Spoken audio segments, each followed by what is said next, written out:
শীত আসছে, শীত। এই শীতকালে বাচ্চাদেরকে যেসব খাবার বেশি বেশি খাওয়াইতে হবে। শীত মানে কিন্তু একটা প্রবলেম।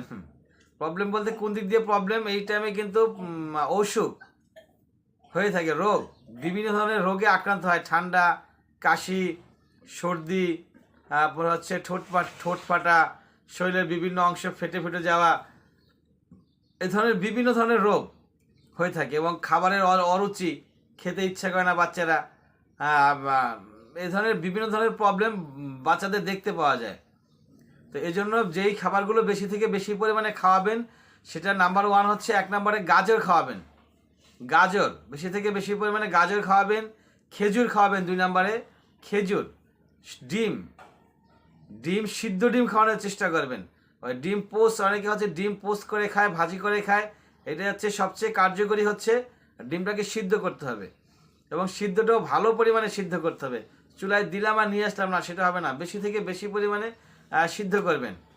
হলুদ মিশ্রিত দুধ 1 গ্লাস দুধ নেবেন, সেখানে কিছু হলুদ নিয়ে মিক্স করে সেই হলুদ মিশ্রিত দুধ খাওয়ানোর চেষ্টা করবেন। রসুন খাওয়াবেন। রসুনটাকে ভেজে খাওয়াতে পারলে উপকার হয়। ভাজি রসুনের প্রচুর থেকে প্রচুর পরিমাণে উপকার। এবং হচ্ছে আপনার কমলা খাওয়ার চেষ্টা করবেন। এই শীতের সিজন, কমলা কিন্তু সিজন এটা।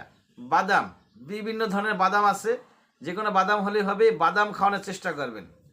ছোলা, কাঁচা ছোলা, সেটা রাত্রেবেলা ভিজিয়ে রাখবেন। ছোলাটাকে ধুয়ে পরিষ্কার করে রাত্রেবেলা ভিজিয়ে রাখবেন। সকালবেলা সেই কাঁচা ভিজানো ছোলাটাকে বাচ্চাদেরকে খাওয়ানোর চেষ্টা করবেন। টক দই, মিষ্টি আলু, টক দই, মধু, এগুলা খাওয়ানোর চেষ্টা করবেন। আরেকটা খাবার হচ্ছে সবজি, সবুজ যে সবজিগুলো আছে, সেই সবুজ সবজি দিয়ে শাক এবং সবজি দুটা মিক্স করবেন। সবুজ শাক সবজি মিক্স করে, সবজি মোটামুটি সবই সবুজ হয়, তাই না?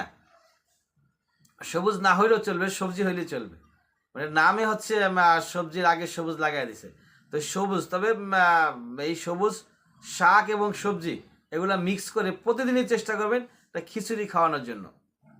প্রত্যেক দিনই খাবার তালিকায় অন্তত একবেলা খিচুড়ি রাখার চেষ্টা করবেন, সবুজ শাক সবজি মিক্স করে খিচুড়ি।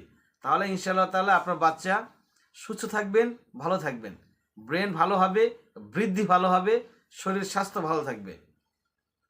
তো এই জিনিসগুলো অন্যকে জানানোর চেষ্টা করুন শেয়ারের মাধ্যমে। অনেক উপকার করা, এর চেয়ে ভালো কাজ পৃথিবীতে আর কি হইতে পারে। সবাই ভালো থাকবেন। আসসালামু আলাইকুম ওয়া রাহমাতুল্লাহ।